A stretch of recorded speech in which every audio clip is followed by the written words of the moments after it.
this computer. There we go.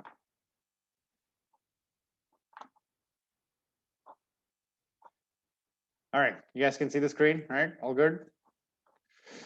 Yes, thank you. Yeah, so first exam here. So everything with kinematics of particles and then kinetics of particles will just be the first lecture. Basically, you will have focus on homework 2, which you should be working on right now, and homework 3, which will be assigned next this coming Tuesday. All right. All right. It will be in person. You are expected to come to the John Mitchell Center. I will let you know the location next week. It will be during class time, and it will be open book, open notes. All right. You're also allowed to use your computer for Mathematica or MATLAB, whatever, but you will be required to turn your computer into airplane mode so that you don't go on to the internet, right? That's something I'll be going around and checking for all those who are using computers. All right.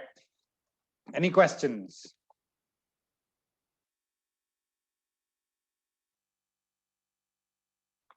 No? No questions? All right, good. All right, so last week we had left off looking at normal and tangential components, not last week, sorry, on Tuesday. And the acceleration was defined as v dot times the tangential, the unit vector in the tangential direction plus v squared over rho, where the rho was your radius of curvature, times the unit vector in the normal component, and the velocity is just defined as the scalar velocity of the speed in the tangential direction, right? So continuing on from there, the important thing to note is that the tangential component, so this guy here, so that component there, the tangential component of the acceleration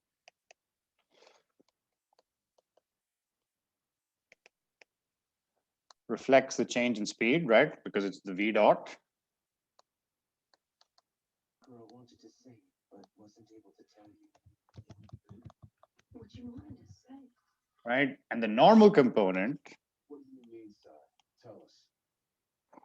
is just signifying a change in direction. Confess with love. Yes.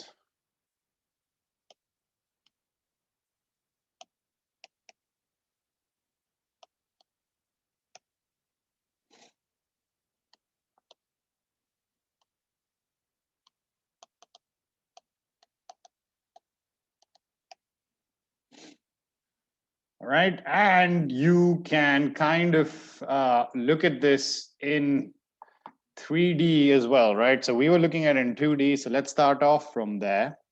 So you have your y, you have your x, right?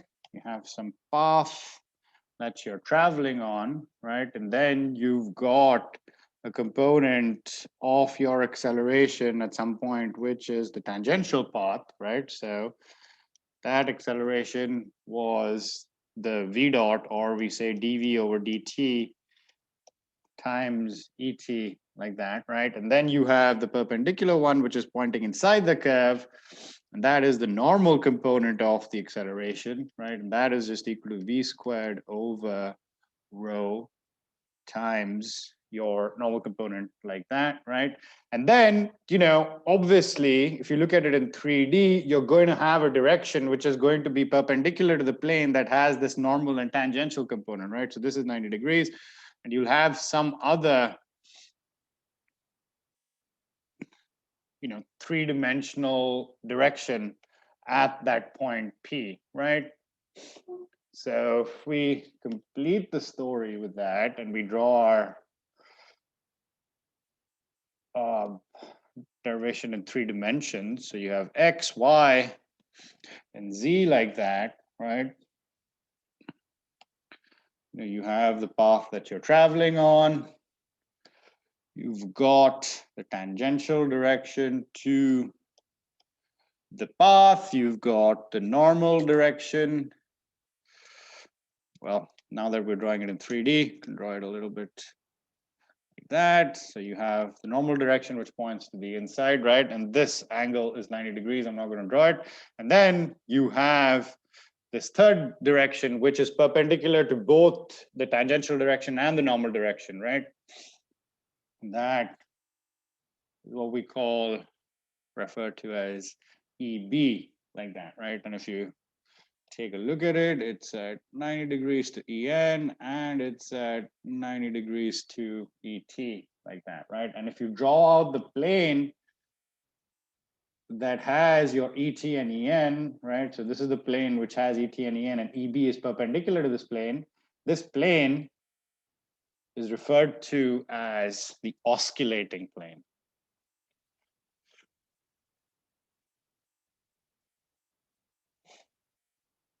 All right, and this direction here is called, the B stands for binormal direction, right? So this is the story in 3D, right? So the acceleration has no component in the binormal. That's the beauty of working with tangential and normal components, right? So the acceleration is just equal to dv over dt times the tangential direction unit vector plus v squared over rho times your normal direction unit vector, right? So the thing to note over here is that the acceleration has no component along the binormal direction.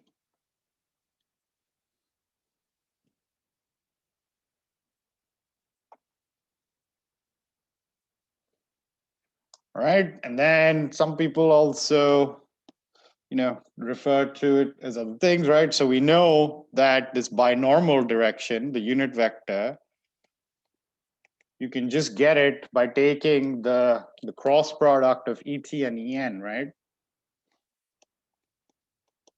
And using your right-hand rule to know that EB is going to be in the positive direction, right? So this direction here is normal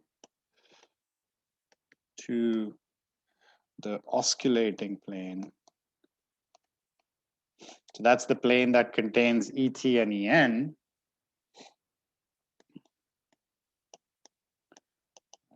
Contains EN and ET. ET is in the tangential direction. This EN direction is also referred to as the principal normal. There you go, we have that, right? So to complete the story, you have EN is referred to as your principal normal,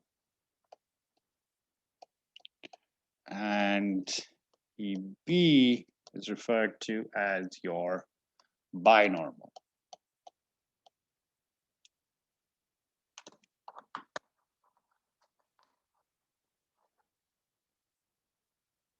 All right. Why is this being so weird? That'd be weird. Ooh. Oh no, craziness.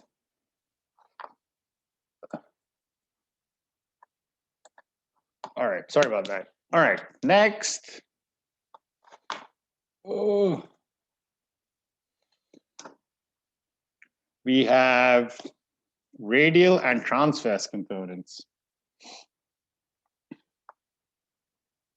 Start that on a new page. So you have radial and transverse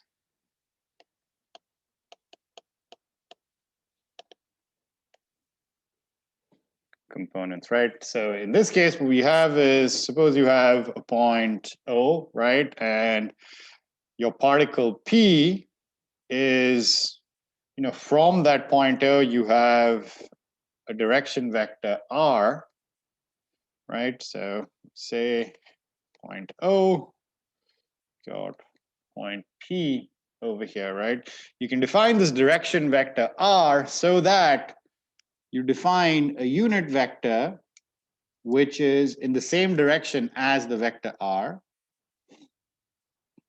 That is ER like that. And then you have another unit vector which we refer to as being E subscript theta, which is perpendicular to ER, and that is in relation to some angle which we measure to some reference, right? So here, which describes this vector R, right? So this angle here, we can say to the horizontal is theta. And R can be described as in the form of this unit vector simply, right? Because it's in the same direction as it. So that's whatever the magnitude it has times its position vector, like that, right? And then, this particle P is potentially traveling around in some path. So these components that we're looking at now have nothing to do with, the direction of travel in the path itself, all right?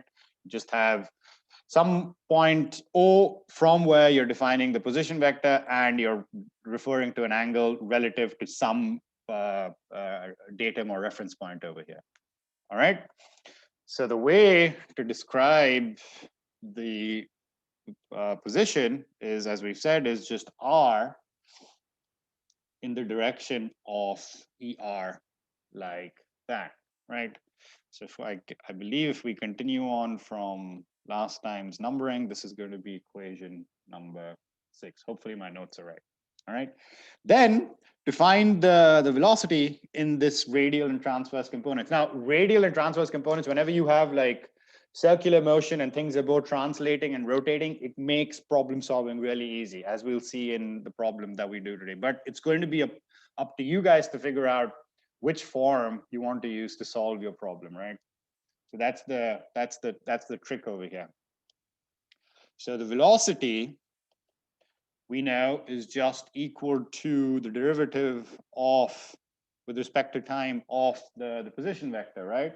So applying your chain rule, that's just going to be R dot times ER plus R times ER dot, like that, right? And you guys remember that we looked at it last time. Whenever we say dot like this, that just means that it's the differentiation with respect to time, right? So for example, ER dot is just equal to DER over DT. It's basically the rate of change of how ER changes, right? And ER is going to change in terms of where you are along the path in terms of your time, right? So we can't just simply get rid of it like we would in rectangular coordinate with a fixed coordinate system, because these, in this radial transverse components, your ER is moving, right? So let's number this as equation number 7, like that, right? And what we're going to see is that this equation becomes R dot times ER plus this becomes equal to R times theta dot, and that is theta dot becomes your angular speed, angular velocity, when you put a vector to it, R theta dot times A theta, like that, all right? So that's the full description of your velocity. Now the question is, sheesh, you can't just straight away do that. You got to give us the derivation. So that's what we're going to do now. So how do you come from there to there, right? So if we write out, let's see, let's write it out over here. So to find out what ER dot is, right? Same thing as we wrote out over here is just DER over DT, right? DER over DT, you can just write as DER over D theta times D theta over DT, right?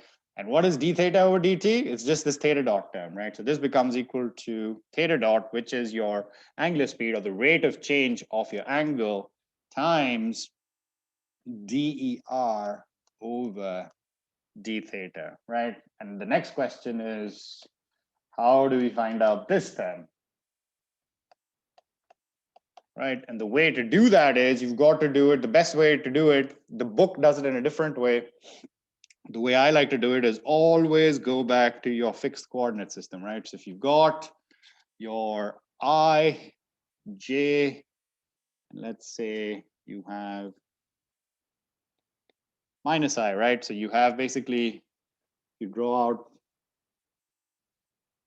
circle, it's a circle of radius 1 because unit vectors have the same magnitude, right? And then you have ER, right, which is at some angle theta, and then you have perpendicular to that E theta, like that, right? And then I can use this to basically find out ER in terms of I and J, right? So if I drop the perpendicular down there and I drop this perpendicular down to here, I can say that ER is going to equal cosine theta times I, right, plus, right, this angle is 90 minus theta, so this is theta, so this is going to be J sine theta, so sine theta J, like that, right? So what this means is that DER by d theta is just going to equal the differentiation of cosine theta with respect to theta, which is minus sine theta. I hat is fixed, right? This is our fixed rectangular system, so it does not change with respect to theta. So I don't need to worry about the chain rule here. Plus sine theta is cosine theta j, like that. All right. Next step is to write what E theta is going to be. So E theta is going to be, so if this is theta, that's 90. So then I guess that's 90 minus theta. So that becomes theta as well. So I've got a positive component from the J cosine theta, right? So same thing here. Out, here, draw that out. So I have plus cosine theta j, but it's minus I, which is going to have the sine theta component, right? Because it's this minus I. So it's minus sine theta I. And lo and behold, what do you see? That this is the same thing as E theta, like that, right? So similarly, what you see is that if you take the derivative of E theta with respect to theta, you'll see that d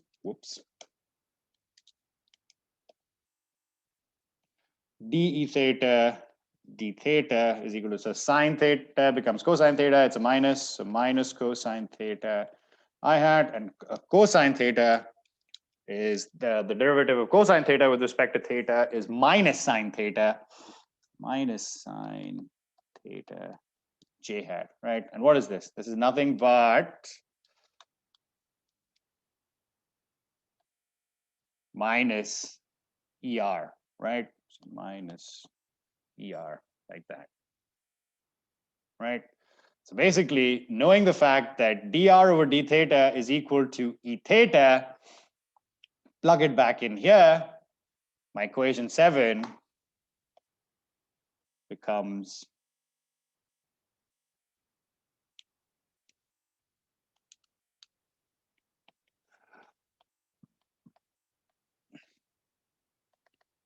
V is the one that we had already. So R dot times ER plus R theta dot times E theta, like that, right?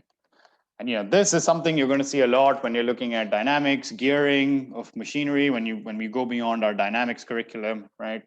It's basically the angular velocity times the radius is also equal to your tangential velocity when you're going around in a circle.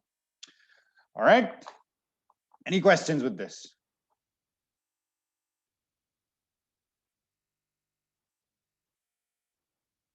Easy peasy. All right.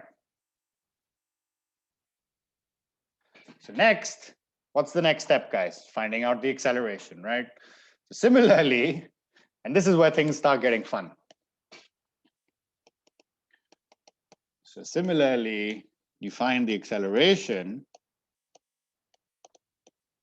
And by similarly, I mean you're taking the derivative of the velocity, right? So the acceleration is equal to dv over dt, or v dot like that, right? So we're going to take, we have to take derivatives of all this term. And now you got multiple terms, lots of chain rule is going to happen, right? So for this first term over here, it'll become r double dot times er. Oops, sorry, just er, right? Chain rule means you have to do it step by step. So that's the first term. Then the second term will be r dot times er dot, like that, right? Now here you have three terms that are going to come in. So you'll have r dot times theta dot times a theta plus r times theta double dot times a theta plus r theta dot times e theta dot.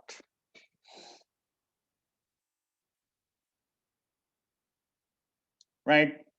And here, let's look at all the terms, right? We want everything expressed just in terms of the unit vectors er and a theta, right? So all we have to do is get rid of this term here and get rid of this term over here, right? This term here, we've already done, right? We know that it's from our previous step, it's just equal to theta dot times e theta, right? This term here, we haven't done yet, but we can do because we've set it up here. E theta dot is just equal to d e theta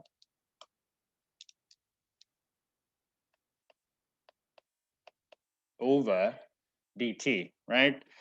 And that, use the same process, but you just have different terms, right? So you have d e theta dt is going to equal d e theta times d theta times d theta over dt, right? Which is, so this is just equal to theta dot, right? And this d e theta d theta from here, we just know is equal to minus er, right? We already derived that. So that is just equal to times minus er. So this becomes minus theta dot times er, like that, right? And just that you guys don't feel, you know, it's hard to teach using a computer screen because you don't have the whiteboards all over the place that you can refer back to, but it's simply this expression over here, right? I'll write it down here as this is equal to minus AR from what we've seen up top. So now plugging everything back in and grouping all of our terms together, what you end up with is that your acceleration, and when I say grouping, you're basically grouping your ER and E theta terms, right? So for the ER terms, you'll have R double dot, right? And another ER term will be this one here, which is minus R times theta dot, right? So that's going to be a theta dot squared, like that, times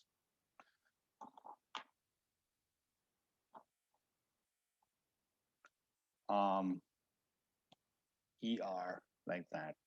And then for the E theta terms, I've got this R theta double dot, right? So this theta double dot means angular acceleration or deceleration, right? So it's the rate of change of your angular velocity. Then I have one R theta dot term here, and I believe I have another R theta dot term where? Right here. So these two terms just add together. So you have plus 2 R dot times theta dot, like that. This is times E theta, right? And that's your last expression. All right. So next, if we write all the equations out, these are the equations that you'll want to use when you're going to use radial and transverse components. You have position vector, easy peasy, is just equal to R times ER, right? Velocity vector is equal to R dot times ER dot,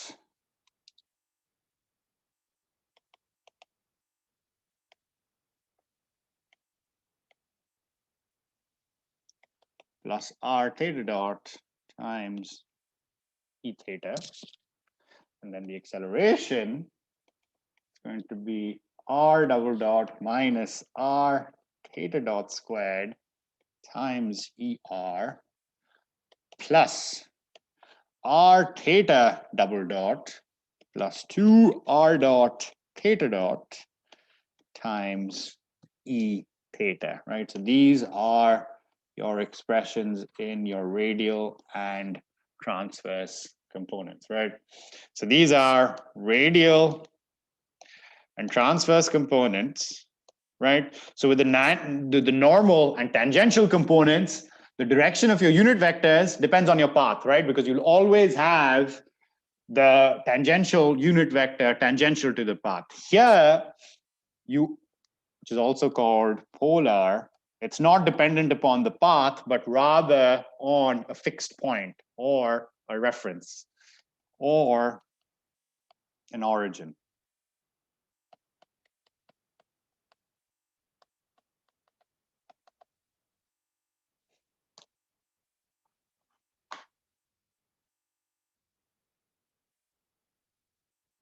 How are we doing, guys? Questions?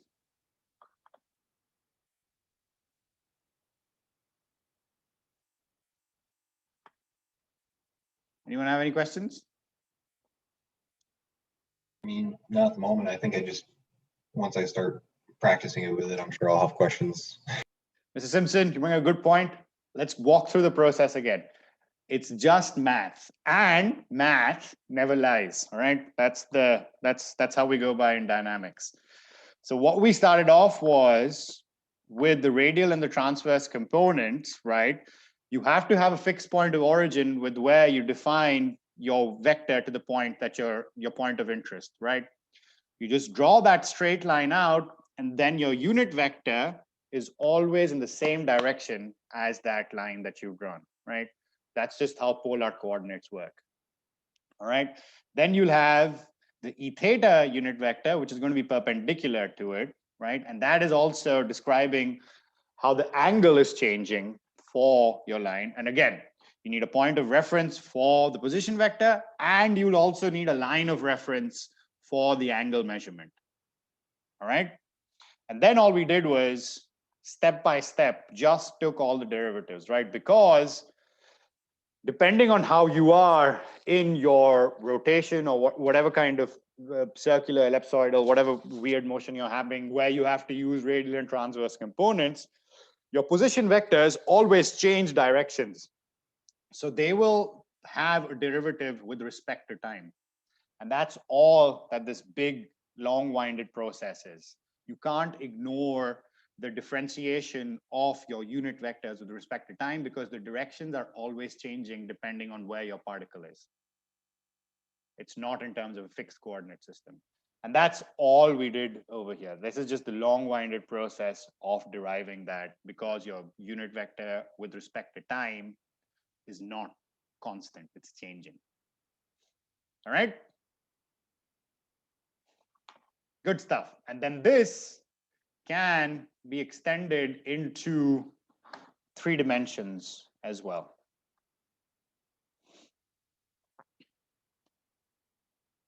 So you have 3D polar coordinates.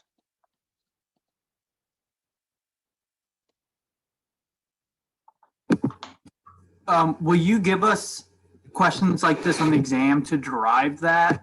No, you will never be asked to derive this. The derivation is for you to understand how you got to that point. You might have to do some mathematical juggling depending upon the problem, but you'll never be asked to derive these formulae. You will be expected to use them, right? So, and then the hardest part, especially when we're starting off right now, and you'll see this in the next homework, and I'll also upload a big problem, an additional problem set that you guys can use for reviewing for the exam, is figuring out what system to use to solve the problems, right? So when does radial and transverse come into the picture? When does normal and tangential come into the picture, right?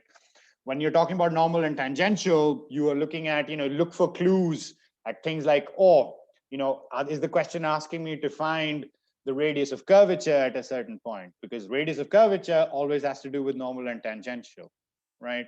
Or is my question giving me the position vector with respect to times in terms of a radius and in terms of an angle?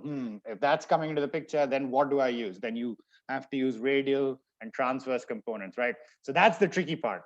That the tricky part is not the derivation itself, which is pretty straightforward, as you guys have seen, but it's figuring out when to use what.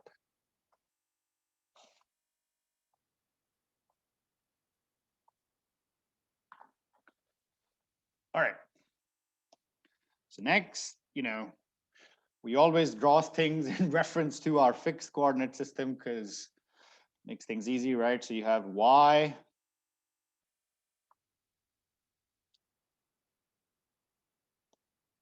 x, and z, like that,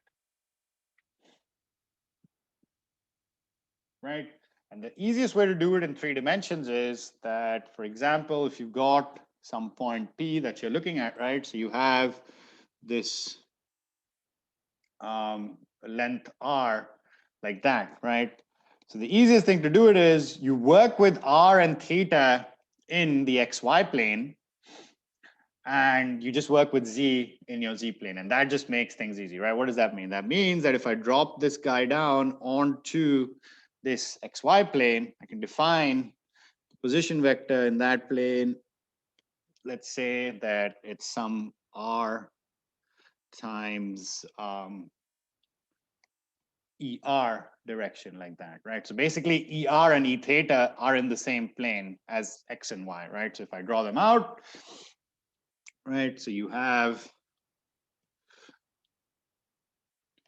ER, and then, again, you need a reference for your angle. Let's say that we're working with this angle, then you'll have that being your E theta like that, right? And what makes things easy is because then the third normal direction, perpendicular direction, is just the same as your K hat direction like that, right? So what you can do is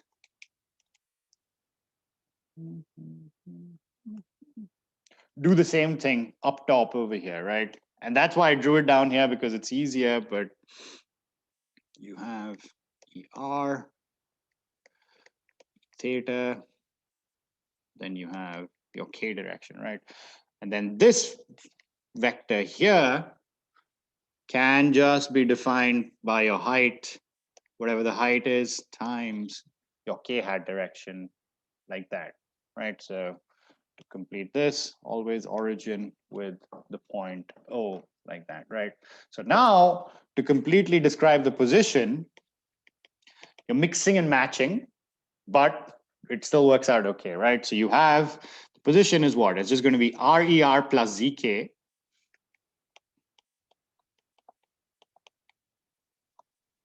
Like that. The velocity vector, you're just carrying forward everything, but in your R and theta directions, which are the same in the XY, right? So you just have R double dot ER plus R theta dot times E theta plus Z dot times K. And then your acceleration is just R double dot minus R theta dot squared times ER plus R theta double dot plus 2 R dot theta plus your rate of change of this height Z twice, so that's the acceleration, times K, like that. So these become your terms for 3 dimensions. Right, so 3D polar coordinates is basically the same thing as 2D, but you just add the Z height, right? As long as you take care to have, your ER and E theta in one plane that you can describe the motion in. All right. Questions? If not, let's take a 2-minute break real quick. I've got to run to the bathroom. I'll be right back, and then we'll look at some problems, all right?